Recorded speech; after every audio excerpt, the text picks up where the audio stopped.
Welcome into A to Z Sports Prime Time Thursday night edition. Lovely to have you guys here for another episode of the show. Hope you've had a great day so far. Looking forward to getting into this Levis situation, something that, apparently was volunteered at the end of practice by Mike Vrabel, something that rarely happens. Apparently, Levis left practice early with an injury in Minnesota, and his status for the game is currently up in the air. So we will give you the details on that here in just a second. We'll also talk about, without knowing whether Levis is going to play or not in week 2 of the preseason, we'll talk about what improvements we need to see from Malik. We'll do a weekend bounce back, and we will enjoy having all of those conversations together with you. Before we get started, need you guys to share this show around on Facebook, YouTube, Twitter, and on Twitch, wherever you are hanging out. Please share this show. If you're on Twitter, please retweet the show, bottom right-hand corner of your screen. If you're on Facebook Live, you can share now to public. That is in the bottom left. YouTube or Twitch, subscribe to the channel, throw a like on the video, and we would be grateful for you that way. The Levis injury is unfortunate. It could pay dividends for Malik. They could end up adding an extra quarterback just to get through Saturday's game. All of these things are up in the air, but we'll talk through it together. Let's go ahead and get this show started. Welcome into A to Z Sports Prime Time on this Thursday night. I'm your host, Buck Rising. If you are new to the show, and I'm proud, as always, to be presented to you by the law offices of Amanda J. Gentry. Wherever justice demands, AmandaJGentry.com is where you go to have your constitutional rights protected. The best in the business is Amanda J. Gentry and her legal team, AmandaJGentry.com. TrueMath Fitness in the Gulch, TrueMathFitness.com for your first workout free as a Middle Tennessee resident. Whether you are looking to improve your fitness, improve your healthy lifestyle, or find different ways to continue to better yourself, TrueMath Fitness is the spot for you. Like I said, your first workout as a Middle Tennessee resident is free. So Will Levis injured today at practice, and apparently nobody knew it until talking to Mike Vrabel. So he left joint practices early with what is being only described, according to the reporting, as a lower body injury. Levis participated in most of practice, did 7-on-7, did team periods. Vrabel said he went in before the 2-minute period that the teams did over the last 15 minutes of practice. And the quote is, they plan to have him go today, but they took him in, and we'll see where he's at for the game on Saturday. So that was all Mike Vrabel volunteered on Levis. Thursday was the Titans' final practice, of course, before this Saturday game of the preseason. And we know that Levis is in competition right now with Malik Willis. He's currently the third quarterback on the roster. And, without the benefit of reps, and we'll see how much longer beyond a part of practice today, whether that's he misses Saturday, whether that's, he misses the last week of camp, whatever he ends up missing, if he ends up missing anything at all, worth keeping an eye on. Now, we know Tannehill hasn't played in the preseason and probably won't on Saturday, though this does make it more interesting. I would think that you would see the Titans add a quarterback to at least get some snaps, or at least serve as an emergency situation should Malik Willis play an entire preseason game and suffer some kind of injury. They have to have some option on the roster behind him for that specific reason, if not none other. Now, if Levis isn't able to play, so Malik would play the whole game. They could make Tannehill the emergency backup, but I don't think that they would like to do that. Willis played 42 snaps against the Bears. Levis played about 30. So that was the split that they ultimately got. Amar says bring in Mo Hassan. They did have him in there for when was that? That was rookie like tryouts. He was just a camp arm for rookie tryouts. So yeah, theoretically they could bring him back and keep him there for the day. B Friend says, I'm so distracted I can't pay attention to a word you're saying, Buck, until I know what that shirt is that you have on. It's a Hattie B's jersey. Chill out. So there. You're going to be okay. I'm sure Kyle Phillips can play some quarterback, says Eric Garst. I can't remember. It's either NWI or Kevin Byard who's the emergency quarterback, like the way that Christian McCaffrey and Saquon are for the Niners and the Jets, or the Niners and the Giants, respectively. But I think that NWY is still the primary emergency quarterback when last we heard. Although Kevin Byard does have a touchdown pass on his resume. Jordan Quintana says Levis going to be fine. I mean, yeah, sure. Eventually, we just don't know what it is. So, like, yes, he's going to be fine eventually, but when will he be fine for? You don't know the answer to that question unless you're, withholding medical information from this discussion. But like I said, Jordan, unless you're specifically citing something that you have knowledge of, then I'm not interested in anybody's medical opinions of when Will Levis is going to be ready or not. You know what I'm saying? Just as I'm, like I said, I'm maybe one or two of you, maybe more of you have a medical degree, and that's fine, but I'm not going to have the ability to vet your medical degree in the comments of a live stream show. So I'm not particularly interested in medical advice from the chat, though I do love you guys. I think that B French says, can Malik play 4 quarters? I mean, I'd like to see him play 4 quarters. I don't think it's a bad idea. I think they would have to find somebody to jump on the roster just quickly. And I know Dawn Davenport brought up Jordan Ta'amu. She was, in fact, I was Jordan coaches at TrueMath when he's not playing in the XF. I think he's USFL or XFL. Apologies, I can't remember which league. The former Ole Miss quarterback Jordan Ta'amu. But yeah, Jordan's a coach at TrueMath Fitness in the Gulch, as a matter of fact. And I heard Dawn Davenport invoke his name on 3HL today as potentially just somebody that they could grab and put on the roster for an emergency situation. XFL quarterback Jordan Ta'amu.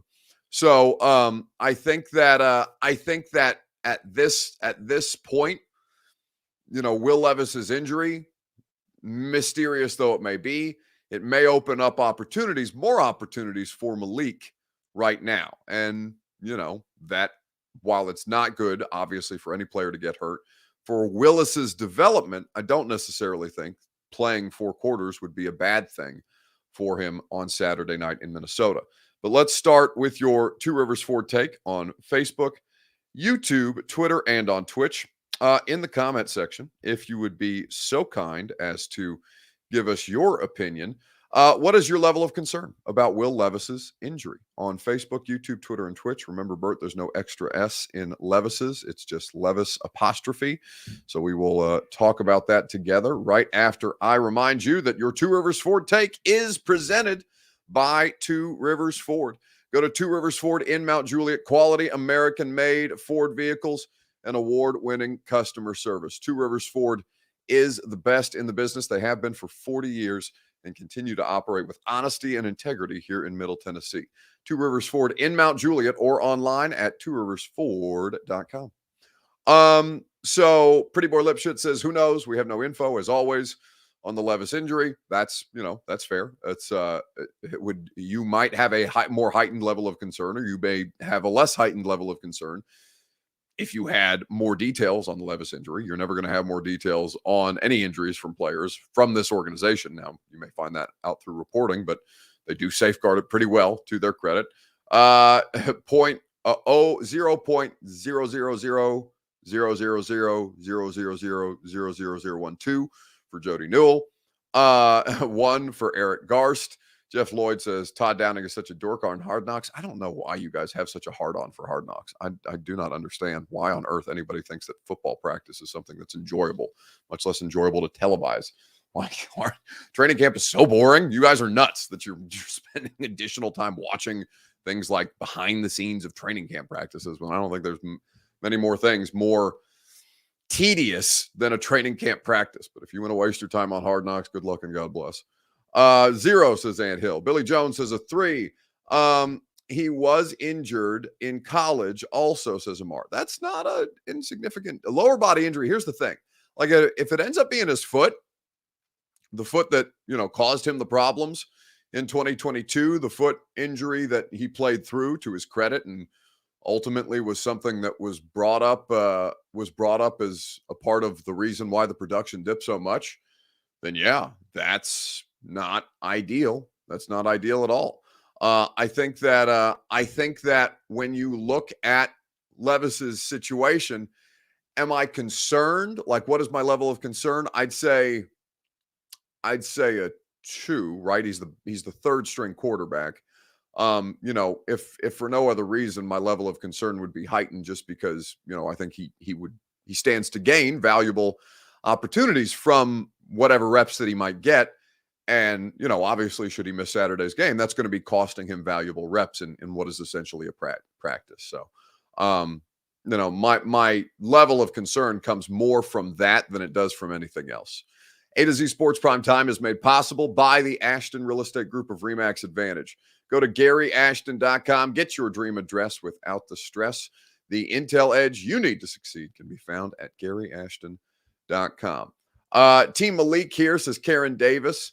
It's not Team Malik or Team Levis, like whatever. They're both play for the Titans. So if you're a Titans fan, one would assume that you're rooting for your team as opposed to individual players. Now, there's no reason to root for one over the other unless, you have some kind of, imagined slight that Levis has against you or that you have against Levis, or if you're anti-Malik for some reason beyond who he is as a player. I think that's, I don't know why that would be. They both seem like completely fine, normal and decent human beings. Why you would have to be team one versus team the other, I don't necessarily understand. Now, I think they're both here either way. So your team, whomever makes the roster at that point. And if this does prevent Levis from playing, then I would like to see them play Malik for 4 quarters. They don't benefit at all from giving, whomever, whether it be Jordan Ta'amu, whether it be who's another quarterback out there right now. Joe Flacco is still out there right now, technically an active NFL player. Tom Brady, right? Maybe you finally get Tom Brady on the Titans. I'm obviously kidding. Don't freak out. But veteran quarterback, to last. Again, we don't know the extent, so they may have to bring in a player for a longer period of time. And, maybe that impacts how they can manage the roster math. Say Levis has to start the year on IR. I don't know that. I'm just speculating. Say in this hypothetical, Levis starts the year on IR. Well, then you don't have to worry about the 3 quarterbacks math, at least for a period of time. You might keep an extra wide receiver because of Treylon Burks' injury, and it allows you a little more flexibility. So they do have options here, and better for them. It's not a good thing, but it is better for them that it was Levis as opposed to Willis, because Willis is clearly the backup quarterback right now. Sam Cardenas says, go for Trey Lance. Have you watched that dude? No, thank you. Get the team out of Minnesota before everybody gets hurt there. It's football. They're all going to get hurt anyway. It's, these things happen. I'm anti-everything, says Christian Tomas. Screw you, football gods. Yeah, football. Listen, one thing about the football gods is they like blood sport as much as you like blood sport. And the reason that, the reason that it is blood sport is because players get hurt on a regular basis. It is incredibly violent. So with Levis, TBD, we won't consider him out of the picture. We'll monitor, what things look like tomorrow if there's any information. I'm flying up to Minnesota tomorrow, and obviously I'll be there for the game on Saturday night. So we will, if I'm able to learn anything new while they're up there. I mean, it's not like he's going to fly home independently unless the injury is severe enough. And to this very moment at 8:37 p.m., there's been no discussion of that to the best of my knowledge. So like I said, if there's anything to update you on, or if I'm able to get anything that's worth updating you on, I will certainly do that at this point. Clearly and obviously, says Lipschitz, Coach Mack thinks Levis is ahead, and the numbers say he's ahead. What numbers say he's ahead? It's training camp practice. There are no numbers. I mean, what numbers? Jimmy Wyatt, are they being graded off Jimmy Wyatt's completion percentage that he's tracking every day? No, of course not. Now I know I say that tongue in cheek because obviously the coaching staff has their own way of measuring and evaluating how these guys perform. And I have not heard Coach Mack say that. I don't know where you have heard Coach Mack say that. So without me having heard Coach Mack say that, I'm not going to, I'm not going to do the word of mouth thing. So I think that's worth keeping an eye on. Malik Willis is not behind Levis. Levis is not ahead of Malik Willis. Levis is the 3rd string quarterback at this point in time. And this will only, unfortunately for him, further hinder his ability to claim that job before the start of the regular season. And by the way, even if he claims that job before the start of the regular season, I still think Malik Willis is here. So that's where they are at this point. Austin Stanley says, doesn't he have to be on the initial 53 to then be able to come off IR in the season? IR before 53 means done for the year. Correct. Yes, that is my understanding of the injured reserve rules. That is an accurate assessment. So he would have to make the roster, then be placed on injured reserve. Then they could skirt that roster spot once he's made the initial cut, once they get into the regular season, and then have the ability to bring him back and use that roster spot for another player. So they would not put him on IR. It's an important clarification. They would not put him on injured reserve prior to the season beginning. That is accurate right now. Let's see. Pretty boy, or you guys are arguing amongst yourselves. Let's not get caught up in that. Let's keep it moving on the primetime show. What do you want to see from Malik Willis in game 2? Now that we've had a sample size of him in game 1, now that you've seen the way that he's performed in preseason and all of these things, how do you feel about the Titans' backup quarterback, and what would you like to see him get accomplished in potentially a larger sample size on Saturday night? We will discuss at length together right after I remind you that the Primetime Show is presented by TrueMath Fitness in the Gulch. I was just there this morning. Speaking of Jordan Ta'amu, XFL quarterback, potentially Tennessee Titans backup quarterback for Saturday night. Who's to say? He's one of the coaches at TrueMath Fitness. You can train like an athlete at TrueMath, and you will get the incredible benefits of their coaching staff. They have so many different options, whether it's group workout classes, morning, afternoon, or evening, whether you're somebody like me who prefers personal training just based on my schedule. If you want to sign up to be a member and just go work out at their great facility, conveniently located in downtown Nashville, as you like. TrueMath Fitness is the place that you go. TrueMathFitness.com for your first workout free as a Middle Tennessee resident. What do you want to see from Malik Willis? 2 passing touchdowns, says Patrick Clark. Of course, he had a rushing touchdown, no passing touchdowns on last Saturday in Chicago. Johnny Wright says at least 1 or 2 deep shots that make you say, wow. Well, also, I mean, they had a couple of chunk play opportunities that, whether you want to say that Racing McMath, like Will Levis had a nice opportunity on the interception. Racing McMath kind of banged him there. It looked like Racing McMath stopped running the route that he was supposed to be running because the coverage adjusted, and so Levis threw an interception. I did not look at that. And in fact, Greg Cosell and I talked about that interception. That interception was far more on the wide receiver than it was on Will Levis. Now, Malik Willis, you could say the same. The pass needs to be more accurate to Josh Wiley. Josh Wiley also needs to help Malik Willis complete that pass, right, on the interception that Willis ultimately ended up throwing. So don't just look at the fact that interceptions were thrown. Look at the context for the interception. Lance Campbell says not freak out in the pocket. Well, you already got that in Chicago, so I'm not sure if you were advocating for a larger sample size, and that's fine. That's well within your rights. But he was great managing the pocket last week. The only thing that he had was the delay of game penalty, the operational penalty, and I thought that they kind of composed themselves pretty well after that to go on and score a touchdown on that drive. What I want to see from him is I want to see improved pocket awareness. Like Lance Campbell is saying, not freak out in the pocket. I thought his footwork was better. I thought his mechanics were better. I thought he was seeing things. I thought he delivered most of the passes with timing and with accuracy. I really liked what I saw from Malik, but I want to continue to see that pocket presence. I want to see Minnesota throw some shit at him, right? I want to see him have to respond to corner and safety blitzes. I want to see, I'd like to see some different kind of pressures, some simulated pressures. I don't know that Minnesota is going to, give away their game plan for the regular season, things like that. But Brian Flores is always going to bring pressure. He's going to find different and unique ways to bring pressure. And while they may not do all of that in a preseason, I'd like to see them throw some different looks that Malik would have to adapt to. I'd like to see, this may sound counterintuitive, but I'd like to see him struggle a little bit. He looked pretty efficient. He looked pretty comfortable in Chicago.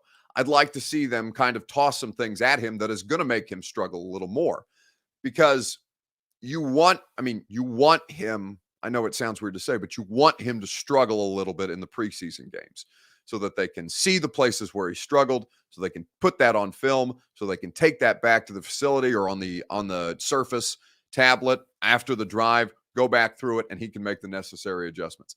I want Malik Willis to face a bit more adversity in this game and to see the ways that he works to overcome it in real time. Live game situations. That's kind of where I'm at. I want to see some Mike Vick type-ish, says Eric Alonzo. Well, let's not put unrealistic expectations on Malik Willis. But Greg Cosell and I talked about Malik. I think, Greg came away from Saturday's preseason game feeling as optimistic as many of us did, was that there was, in Mike Vrabel's words, glaring improvement, but there's still plenty that he can do. Greg, both quarterbacks getting almost equal amounts of reps. They split series in this one to kind of simulate in terms of situational football what it is for a backup quarterback to come in off the bench. Malik Willis was the starter. He got the opening drive with the Titans starting offensive line, and I wonder what you made of him now that we've seen him for the first time in live game reps basically since Christmas Eve. Yeah, and let's start with kind of a 30,000-foot overview. I thought overall Willis was significantly better than what we saw last year. And I think we would all agree, coaches would agree as well, that last year was a tough watch, that he wasn't really ready to play in meaningful NFL games a year ago. He wasn't seeing things. He was playing really fast. He just didn't have a sense of the offense and where the ball needed to go within the timing and structure of the play designs. And that was so evident on tape. I thought in watching this, and again, yes, it's preseason, but you can see a player by just his comfort level. And I thought that there was significant improvement in his comfort level, his overall poise. I thought he was much quicker mentally, which allowed his body to slow down and work with more efficiency from the pocket. When you're quicker mentally and you see things, you slow down.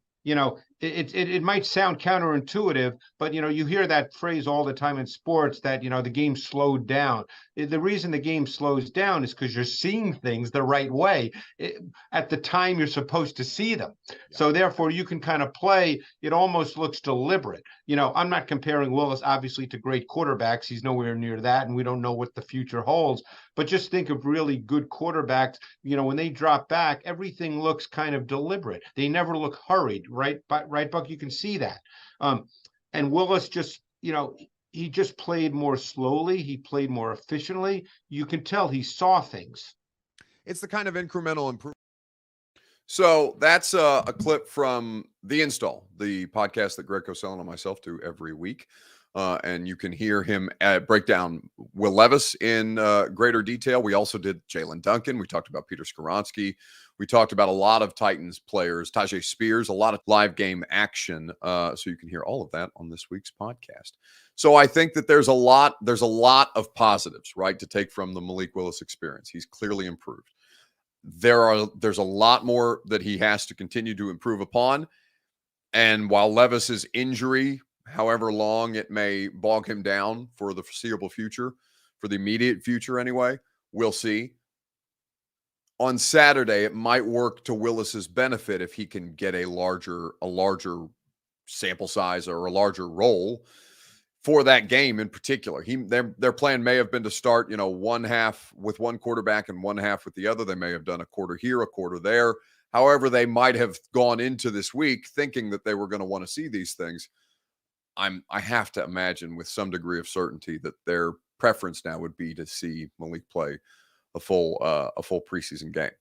So let's wrap things up with a weekend bounce back before we wrap up our primetime week. Always good to have you guys throughout the course of the week. We'll keep it Titans related. Who needs to bounce back this week in sports? At least I'll keep mine Titans related. You can nominate whomever you choose. Perhaps it would be from this terrible, terrible Eagles-Cleveland preseason game that is ongoing right now. Ooh, this unfortunately looks like a player's being carted off the field. So hopefully, I did not see the injury itself. Looks like a Philadelphia player. So hopefully not anything too severe, but it does look like he is being, like he's on one of those sleds and looks like he's got his head and neck restrained. So hopefully this is not something too serious. Always hate to see that, no matter what the situation is in preseason. So keep him in your thoughts tonight. I just hate that. I hate saying that. Anyway, Marcus Mariota needs to bounce back, says Amar. Yeah, I mean, Mariota, God love him. He's not good. He's not good. He's probably at the tail end of his NFL career. He'll probably last in Philadelphia as a backup. I wish for Marcus' sake it would have been Philadelphia with Shane Steichen as opposed to whomever the offensive coordinator is going to be now. But I do think that he might have a better chance to succeed there. There's just a lot of things with Marcus that, you still see you still see from the time that he was benched here in Nashville. All three rookie quarterbacks needs to bounce back, says Steven Snyder. I mean, yeah, okay. But like the rookie quarterbacks looked fine to me. Like Bryce Young got mugged behind a shitty Panthers offensive line. So did CJ Stroud, and the Texans are supposed to have a decent offensive line. I don't think that Anthony Richards, the interception was obviously bad. But like the rest of it, I thought was pretty good. I really liked what I saw from Anthony Richardson. I liked a lot of what I saw from Will Levis. There were some moments where he clearly didn't feel pressure and he got rocked from his blind side and things like that. Again, the interception did not look to me and not to Cosell like it was on him. It looked to be more on Racing McMath at the end of the game. I thought the rookie quarterbacks were fine for the most part. Now, can they bounce back and continue to improve upon what it is that they did? Yeah, but like I don't think that there was anything objectively bad from the four rookie quarterbacks that I saw play football this past weekend. But I will tell you who needs to bounce back. Some of your colleagues, anyway, Titans fans. A lot of unrealistic Titans fans in my mentions. A lot of you guys don't understand why I would make the case for NWI to be a roster lock as wide receiver 5. I got some comments to that. In fact, I believe it was Amar on the radio show earlier today. He's also in the primetime show. And it was a comment so stupid that it almost made my head pop off my shoulders. Amar says NWI is really not that good either. What's your argument? He can block. My argument is that he's wide receiver 5. What do you want? I don't understand why that's so hard to compute. People want their wide receiver 5 to have like wide receiver 1 capabilities. That's what it is. Who the hell has that kind of roster anywhere but Madden? What are you talking about? Who's the best wide receiver 5 He's really in the not league? that good either. What's your argument? My argument is he's the 5th wide receiver on a depth chart. Well, no, the comment was from Amar on the FNN Bank chat. Says, so what's your argument? That he can block? Yes. That is it. That's the argument. That's the damn argument. What else does a wide receiver 5 need to do? Block. I mean, for God's sakes. He's a wide receiver 5 who can block and has almost 900 yards and 7 touchdowns over the course of the last 2 years. I swear to God. It made me so mad that you could, the Botox couldn't even keep my eyebrows down. Like, it was, all Stephen King said, I almost dropped an F-bomb. You're right. I almost said that he's the effing wide receiver 5, and I caught myself. Robert Walsh could never. But yes, it made me very angry. I think that people who are unrealistic about the wide receiver core after starting the year with the wide receiver core that you did, ultimately ending up with Burks, Hopkins, Phillips, and I won't say that they're the deepest wide receiver core in the league, but like NWI as a 5 is vastly better than many teams in the NFL, and I think that their wide receiving core, even with Treylon Burks' injury, is pretty solid. Boban says Levis is ahead of Malik in that he's just a rookie able to operate an actual offense. Last year Malik was even. So you're saying that Levis is ahead of Malik as a rookie? Malik, yes, as a rookie, Levis is ahead of where Malik Willis is. I absolutely agree with that assessment. Christian Tomas says Buck's brain needs a bounce back. Yeah, I've got one tomorrow. I've got basically all day Friday and the vast majority of the day Saturday before the League Company Countdown to Kickoff starts with coverage live from Minnesota for my brain to decompress from how angry that comment made me, because of course that is nonsensical. Eric Alonso says Botox. Yeah, I get Botox. I get Brotox. And I had a follow-up appointment today, and I look 5 years younger, and I'm a big fan. So 10 out of 10 recommend if you are somebody who's also at the point in your life where you're starting to look like a hound dog because everything's starting to sag. Made a big difference for me. We love to see it. XD Gamer says, Bucky, you going on vacation? It's football season. Going on vacation where? To Minnesota? I mean, Minnesota in August, I hear is lovely. I'd rather go to Minnesota in August than I would in November or December. But yeah, I will be in Minnesota instead of watching Messi play my Nashville SC on Saturday night, watching Julius Chestnut average 3.5 yards a carry. So can't wait for that. No, I'm kidding. It'll be fun. It'll be fun to do preseason game. And, I hope that I go up there to see Malik Willis do an entire game. If Will Levis is not able to go, I would look forward to that. Bucks pantless, Bert shirtless. I love this show. Yeah, you're correct. don't wear pants to do the primetime show. It's 9 o'clock. You think I'm wearing pants to do the show? You're out of your mind. And I do think actually Bert does have a shirt on. So an upset for us all. It's going to do it for us tonight. Radio show tomorrow. Coach Mack, he is in Minnesota. I will not yet be in. My flight leaves at 3:30 tomorrow, so I'll be up there then. But in the meantime, Coach Mack, Dave McGinnis of Titans Radio will join us at 11:30, or no, excuse me, at 11:20.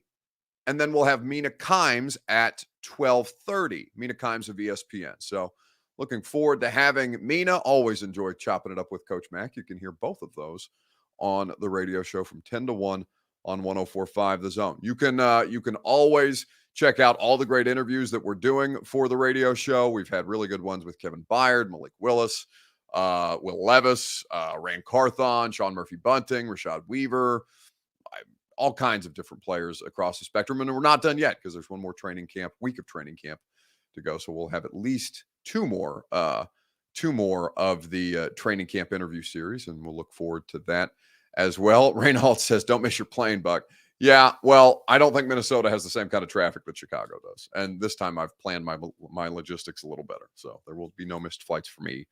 I have my itinerary down. In fact, I just booked my itinerary for the first month of the season. So I'm all booked up hotel-wise, flight-wise for Cleveland, for New Orleans, and I think that's all that is in September. And I'll wait till next month to book the rest of my October flights and hotels as well. But it just means that football season's back.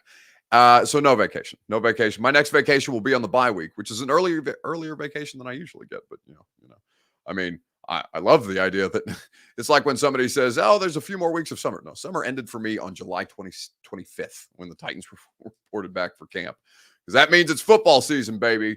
We're back and we're better than ever. All right. Have a great rest of your evening. Have a great weekend. If I don't talk to you on the radio show, if I do talk to you on the radio show, it starts at 10 a.m. on 104.5 The Zone. Are you surprised to hear that? Certainly not. The first year we took it to the limit. And I was in Miami with my new beach house. Well, it was a couple minutes from the beach. It's been 20 years since then. We haven't been too strong in the last few years. Oh, we've been strong. We're just playing by the rules. You can't have a newcomer come in and steal a show.